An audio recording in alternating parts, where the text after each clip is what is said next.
Are you practicing staying still? Yes. If you move. Hi, everybody.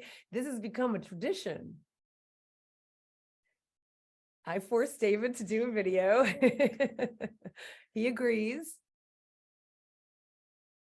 And I pretend I love it. You do love it. You want to tell everybody what you love about the topic we're talking about. And what are we talking? Well, hi, everybody. Colleen Patrick-Goudreau here and David Goudreau. David Goudreau. Now you know where the Goudreau comes from in my name. 'Cause sometimes when I go to places and they're like, what's your name? I'm like, just Colleen Patrick. It's just so much easier. So we are here to talk about travel. And I say it's a tradition because usually when our trips, our joyful vegan trips, get confirmed, that's when we usually do a video to say, join us. We've got some spots left. And we're going to do that today about the French countryside. And I thought it made sense to have David Goudreau with me because A, he's my husband, B, he's on the trips, and C, because of the French thing. So I'm asked a lot, not by vegans, because vegans understand the need. I'm asked by non-vegans, why vegan travel? Like, what's the big deal, right? And one of the things I emphasize about the trips we do is that we don't want vegans to have good enough when they travel. You could travel as a vegan anywhere and find what you need. You're not going to starve. You're going to get what you need. And will it be the kind of 5-star spoil you experience that you get on our trips? No. And especially when it comes to a place like France. Why? Because especially, even not just France, but the countryside, right? I mean, it's not just the French countryside, because it's any countryside, any country, any kind of rural area does tend to have more animal products. It's where they're usually produced, farms, et cetera. And so the cities, the metropolitan cities where you're going to have more diversity in terms of cuisine, most cities around the world, they're going to be vegan friendly. But when it comes to the countryside, not so much. And when it comes to the French countryside, not so much. So I thought we would just talk a little bit about what we're doing, what the itinerary is, and hopefully inspire you to check it out just on your own, or obviously come with us, joyfulvegantrips.com. So first of all, France. Everyone knows I don't even know what's the noun for.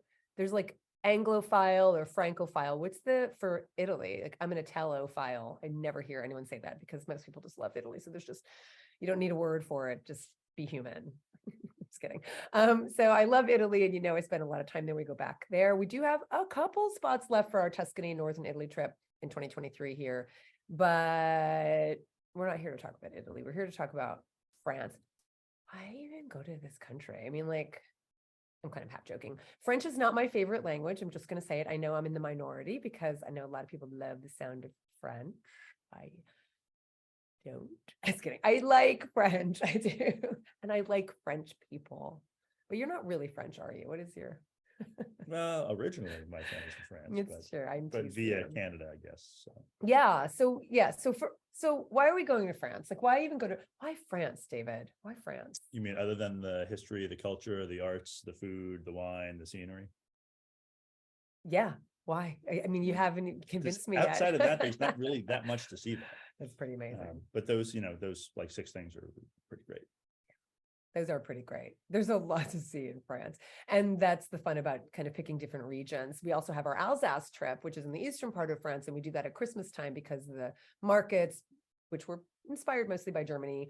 So you've got like all of that wonderful magic. But I mean, all the different regions are different, right? So we talked about, we're going to talk about what makes the Loire and the Dordogne regions so unique. But you do have, I joke that David is not French because he's French Canadian. Obviously, you're both. What's your story? How far back do you go to France? My family goes back. I think it was around the 1600s or so. Was when initially we left, and my family was in an area called the Ile-de-Ré, which is a little bit north of Bordeaux. It's like there was an island there basically, and that's where a lot of people happen to also depart for America. And so I do have an ancestor, Ketan St. George, who's actually kind of well known in some parts of the world. He had left. He was a royalist during the French Revolution, which was turns out a bad thing to be. When the royalist side lost, he went to England, where he had some support. He was in the army there for a bit, and then he moved to Canada in the Toronto area and became a merchant there, basically, and made quite a bit of money, actually. So much so that in his final days, he bought a property in France, a winery down south outside the town called Montpellier, which has a functioning winery today. And in fact, the winery today, it's not owned by my family anymore, but they do have a bottle called Lytton St. George, Ketton St. George, named after him because he was the owner for 20 or 30 years way back in the day. So yes, my family, we do know the parts of France that we are from, and we'll actually be pretty close to the Ile de Ré when we're doing the French countryside. I don't know French very well, but does Ile de Ré mean King Island, Island of the King? No, that would be Ile de Roi.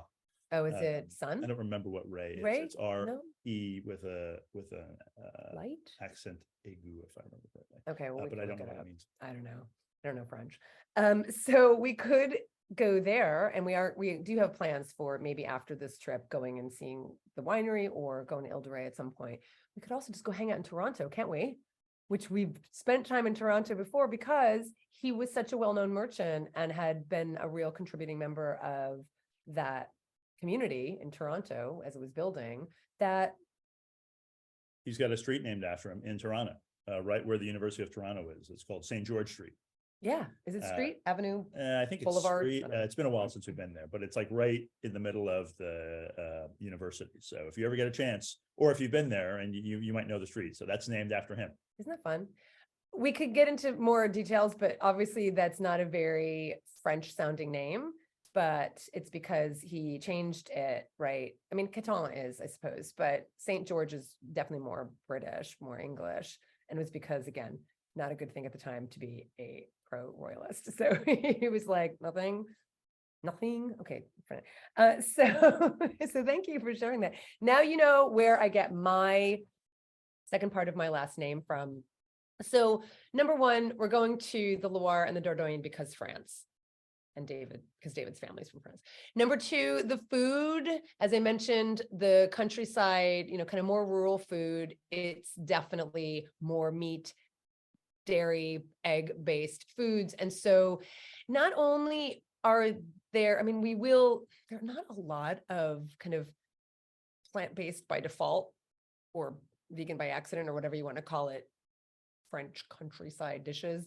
They're really meat heavy and they're dairy heavy, but we work with people on the ground, the chefs, the hoteliers, the restaurateurs, and we make sure that you get not just, you're not just gonna have, pizza or whatever we can scrape up, pasta, to make sure that you eat and don't starve. Of course, as I said, that's going to be the case wherever you go. You're not going to starve, but you're going to actually get regional, local dishes that are not made with animal products. So these are backdrops here from some of our trips, because obviously that's another feature is the time we spend together. She looks familiar. Is that a French native from the Loire Valley? No French here at all. None. Irish, Scottish, and Italian. Thank you very much. When we go to Scotland? Okay, we've been. Go back. So food is it's my point is that we're getting the local seasonal dishes that, again, you can talk to restaurants. Good luck with that when you're in the French countryside. Good luck with that, and ask them to make you things that are quintessential dairy based. Good luck with that, and ask them to not use dairy. It's going to be hard, and especially if you don't know the language very well. And I'm really emphasizing this because it really is true. I mean, we've done it. We've been there. We've spent a lot of time in Provence, and they're so kind and lovely. I mean, they have helped us. We have found food. It's fine. But you're going to just get the best of the best. And that's because we've got the leverage, because we've got the number of people when we travel in a group. So that's one of the benefits of coming on a group trip like this, is knowing that. Yes, we're going to be in Paris, and we'll talk about that. And there's going to be vegan restaurants, but you're not going to find that in the countryside. And I'm calling it the taste of the French countryside because it's a little bit of the Dordogne, it's a little bit of the Loire. We start in Paris and we end in Bordeaux. And you can bookend your trip with either staying a little longer or coming a little earlier and spending time either in France or in the Bordeaux region once the trip ends. So food is obviously a big draw for France, especially for most people around the world, but so is wine. David, David is the resident in our house and among our friends, sommelier and mixologist, cocktails and wine. And we did a whole like lesson. We studied a bit of, kind of really understanding European wines, and we had some fun. We learned now a lot more about wines in this part, but Loire is definitely known for wines, and you can speak more to that because you know it better than I do. Yeah, that's one of the fun things about this trip. We're going to visit two of the world's greatest wine regions, the Loire and Bordeaux. So the Loire is known for their whites, French white wines like Chenin Blanc, aka Vouvray. Also things like Gouais Fumé, which is a Sauvignon Blanc. They do have some reds up there, but it's known mostly for their whites.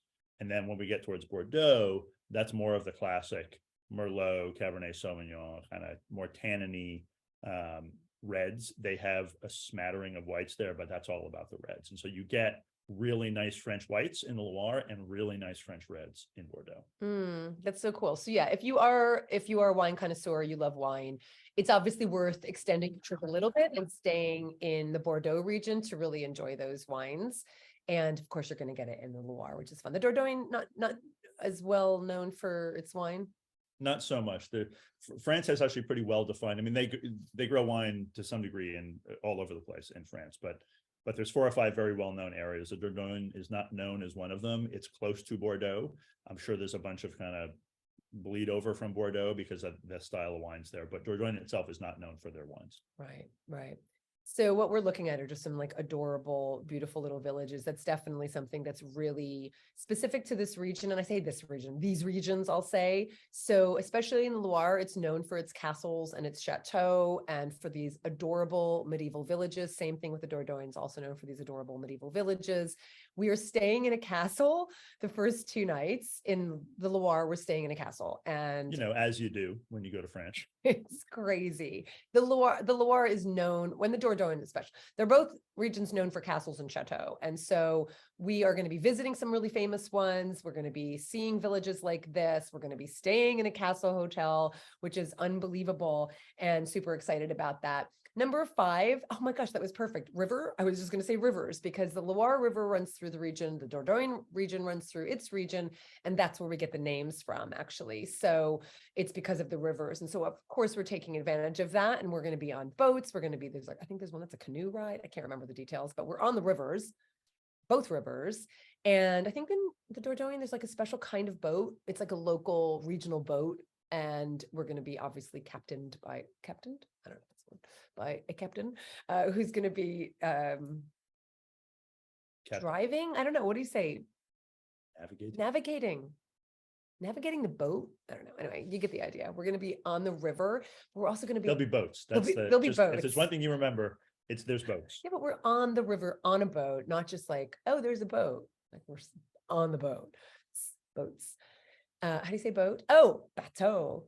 We've joked about calling this trip. I think it's really fun. We came up with this on a long drive back from Oregon with meeting Bridie and Seb, our friends, who run the trips, World Vegan Travel. We host the trips, they run the trips, and together we just have a great time. So we call this trip, I'll do it in alphabetical order, that'll help me remember it. Bateau, because it means boats. Chateau, because of chateau, these fancy houses. Gâteau, because it means chocolate cake, right? Cake in general. Is it just cake? I think it's just cake. Gâteau is just cake. Can I have my chocolate? You could have chocolate gâteau. You could have gâteau chocolat. I don't know how to say it. And Lascaux, because why don't I just I'll hop to that. Like I'll jump right to that, which is the caves. I know I geek out on this stuff a little too much. I'm really interested in prehistory, and I'm really interested in evidence of our long-standing, long-time connection with animals, and how much animals have been part of our consciousness. And that's evidenced in a lot of these caves, prehistoric caves. There are a lot in Spain. There are a number in France, and we're going to the most famous, probably the most world famous cave with prehistoric drawings, and that is Lascaux. And it is something I've been looking forward to for a long time. This trip was originally just the Dordogne, and this has been on the books for a long time, but then there was this thing called COVID, and we had to cancel the trip. And so here we are. We made it I think better. I mean, with adding the Loire, because it wasn't originally the Loire in addition to the Dordogne, but in the Dordogne is where the Lascaux caves are. We're also going to Peshmeral, which is another cave where you can actually go into the cave in Lascaux, because it's so precarious and delicate, and we need to preserve the cave drawings. They've created replicas, and so you don't go into the original. Although, what's his face did? Who's the guy who made who's the wonderful director who made the German director who made the Werner Herzog. Werner Herzog. He went into Lascaux and filmed. So if you do want to see, what's the name of that? Do you remember? It's called like In the Depths or something like that. I don't remember the name of it. Look up Werner Herzog's documentary about Lascaux, and you may be as excited as I am to go. Now, obviously, a lot of these cave drawings, the paintings, some of them depict, these animals that were part of the hunt, but it doesn't take away the fact that this is evidence of kind of our early human ancestors creating art, creating depictions of themselves, creating like even just remnants of themselves, because there's even like hand prints, because that's what we do. We like to leave our mark, and they did that 20,000 years ago. And that's one of the things we're going to see. I'll say number 7, just because, again, just being a joyful vegan trip, one of the things we always make sure we do on all of our trips is go celebrate the work being done to protect animals in whatever region we're going into. Again, do not time this. And let's move away and show some of the beauties. So they are, I think Delhi is one of the names. Oh my gosh, it's not Delhi and Buddha. Bodhi. I think it's Bodhi and Delhi. They are elephants who are residents at the Elephant Haven Sanctuary we are going to see in the Dordogne. And it is the first elephant sanctuary in Europe. And these are elephants who are rescued from zoos or circuses around the world, and they are the first 2 residents. And we've been watching this sanctuary get built. And frankly, I'll be really honest,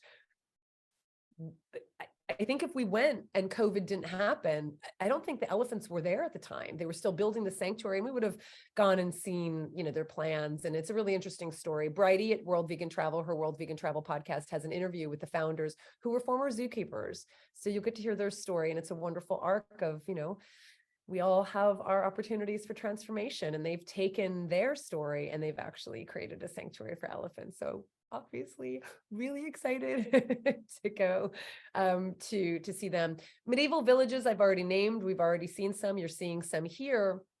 And then this little town called Paris is where we're starting. Paris. I don't think I've heard of it. Where is that? Where's Paris? So we're starting the trip in Paris. And you've been to Paris before. Do you like Paris? I love Paris. Why do you love Paris? Paris, it's the city of light. Yeah, we'll say more. That's just presuming everyone knows. I mean, the history, the museums there, walking along the Seine, the food, it's just so much of that place has just played such an important role in Western civilization. It's hard to overestimate it. So just so much to do there. And it's beautiful. And I do recommend, if you are coming on this trip or the Alsace trip, because that also starts in Paris, to spend a couple of days, come early. We always recommend our travelers come early, not only to see the city that we're starting in, but also so that you acclimate to the time difference, assuming you're coming from North America or Australia or wherever you're coming from. It's not Western Europe. You'll want to just acclimate. And something I definitely recommend, we can give you recommendations for walking tours. There's actually some wonderful vegan food walking tours. We've done them on our past trips, but also just when you go to a new city, sign up for a walking tour, whatever city you go to, or town or village. And that's such a wonderful way to get to know the areas. And we work with the most wonderful tour guides in the areas we go to. Noriel, for instance, we'll see in Alsace again. She's with us the entire time in the Alsace region. And we'll have wonderful folks with us in the Dordogne and the Loire. And then finally, it is a feature of our trips is that the most fabulous people come on these trips. And we joke, and it's true, but it's true, that we were not people who did group trips before we started hosting group trips at all. Because I think there's the concern that, well, what if you don't like some of the people, or are you going to get some alone time, whether you're a solo traveler or you're traveling with a partner, whether it's a romantic partner or a friend. I think the concern is that, I'm going to want some downtime. I'm not going to want to be with a crowd the whole time. Oh, is it going to be kind of cheesy? Are you walking around with a little flag to keep everybody together? And we really probably should get that because, use location finder on the WhatsApp on Google Maps, which is really convenient. So we've never lost anybody. We've never lost anybody yet. But truly, it is the feature of the trips that the most wonderful people come on them. We have become friends with people. I mean, there are, a lot of the folks who join are Joyful Vegan followers. And so you're meeting people who are potentially fellow Patreon supporters. They are fellow readers of my books, fellow podcast listeners, followers on social media, however you know me. And so there's a real like-mindedness, and there's a real familiarity, and we have a lot of repeat travelers. So you may see people again and again, which is wonderful. And people become like best friends on these trips. Isn't it just the most wonderful thing to watch, David? It's just the most wonderful thing to. Yeah, sharing these witness. experiences when you're traveling with a group of people actually makes it more special. It's not. That's one of the things that certainly I know we learned when we started doing it. And you especially, who would never have thought you would want to do group trips. Definitely not. Being a bit more introverted. So yeah. And then of course, as part of the trips, I also do a cooking demo and I do a talk. So we'll get to connect in lots of different ways. So that's it in 20 minutes short. I was going to do it 10 minutes, but I think it was worth it because you want to get the details. They got the gist. Get the gist. And all of the details are at joyfulvegantrips.com. Well, they're over at World Vegan Travel's website, but you can get to it. Go to joyfulvegantrips.com. You can see any of the trips that still have space, link right over to get all the details, itinerary, book your spot. And when you're over at joyfulvegantrips.com, you can also get your own vegan travel guide. I have a Joyful Vegan travel guide. So again, whether or not you come on trips with us, I'm there to help you make sure that you get what you need to travel, to live in this world as joyfully as possible, and to feel that there is no deprivation when you live your life according to your values. You don't have to get just good enough. You don't have to get mediocrity at all. There's so much joy and so much abundance in reflecting your deepest values in your daily behavior. And that's certainly something that we try to convey and implement on our Joyful Vegan trips. Yeah, that. And you get to travel with this guy. I'm really happy about that. Who wouldn't love that? Everyone loves that. All right. Thanks for watching, everybody. For the Animals, this is Colleen Patrick-Goudreau and David Goudreau. Thanks for watching. Thanks, everybody.